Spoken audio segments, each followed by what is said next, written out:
हाँ हाँ, मैं जाऊंगा और उससे जरूर बात करूंगा। पर पापा, मुझे उनकी बातों से ऐसे लगा कि उन्हें अपने दौलत पर बहुत घमंड है। नहीं रवि, ऐसा नहीं है। मैं राजेश्वर को अच्छी तरह से जानता हूँ। जितना वो पैसे से अमीर है उतना दिल से भी अमीर है। फिर उन्होंने मुझसे रूखेपन से क्यों बात की? तुमने उन्हें बताया नहीं होगा कि तुम मेरे क्या हो। अब मैं उन्हें बताऊंगा तुम मेरे लय पालक बेटे हो। वो कभी इनकार नहीं करेगा। शेठ जी, शेठ जी, शेठ जी। अश्विनी, नमस्कार। बहुत खुश नजर आ रहे हो। बात क्या है?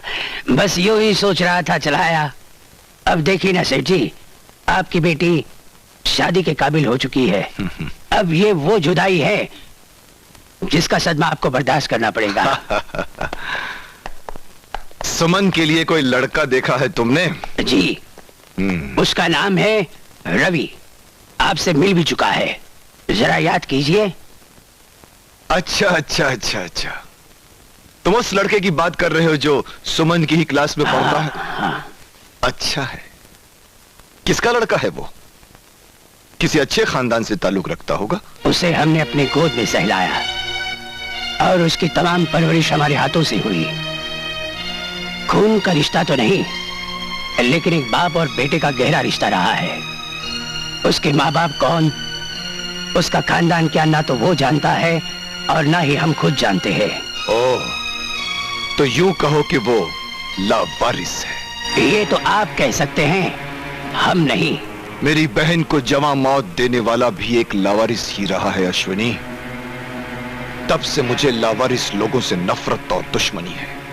ये जानते हुए भी तुम ये रिश्ता लेकर मेरे पास चले आए। वो बड़ा नेक लड़का है, उसमें दिए हुए हमारे संस्कार हैं। मुझे अपने उसूलों से समझौता करने के लिए मजबूर मत करो।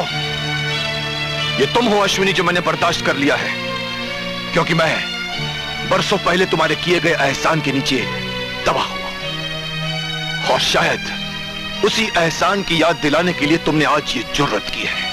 बोलो, तुम्हें उस एहसान की क्या कीमत चाहिए? कीमत? हम अमीर ना सही सेठ जी, लेकिन एहसान के सौदागर नहीं हैं। बदनसीबी के आपकी समझ पर दौलत का काला पर्दा पड़ गया है। इस अंधेरे में कुछ लोग तो रस्सी को सांप और कुछ लोग सांप को रस्सी समझ बैठते हैं। मैं किसी अंधेरे में नहीं हूं अश्विनी, बल्कि तुमने अपनी दोस्ती का भ्रम देकर आज तक मुझे अंधेरे में रखा है। हमारे बेगरज दोस्ती पर ये गलीज धब्बा मत लगाइए सेठ जी। मैं सच्चाई से पर्दा उठा रहा हूं, और सच ये है अश्विनी कि तुम्हारी नियत में खोट है, वरना 18 साल के बाद ही तुम यहां क्यों आए? इससे पहले इस शहर की ओर मुड़कर क्यों नहीं देखा? दरअसल तुम 18 साल तक फसल के पकने का इंतजार करते रहे, और जब फसल पककर तैयार हो गई तो किसी जमींदार की तरह लगान वसूल करने तुम यहां चले आए। बोलो बोलो अश्विनी, क्या चाहिए तुम्हें? कितनी कीमत चाहिए तुम्हें उस हरामजादे को मेरी सुमन से दूर रखने के लिए? ये गाली तुमने हमें दी है, रवि को नहीं दी राजेश्वर। ओह, तो सेठ जी से राजेश्वर पर तुम आ ही गए।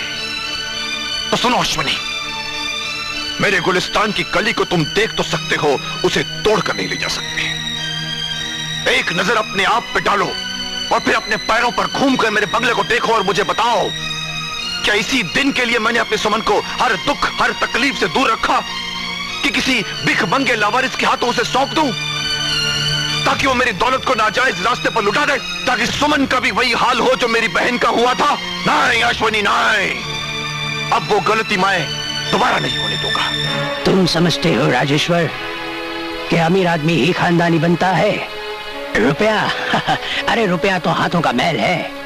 हमने कभी सोचा नहीं अपने हाथों को इससे गलीज करने का, लेकिन आज तुमने हमें मजबूर कर दिया है कि एक दिन हम भी दौलत और रुपयों की घिनौनी दीवार तुम्हारे सामने ला खड़ी करेंगे और उसके पर्दे में तुम खो जाओगे। अश्विनी, तुमने हमारी आन को ललकारा है।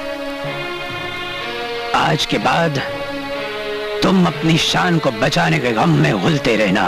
अरे तुम गरीब लोग क्या जानो कि शान क्या होती है और आन क्या होती है।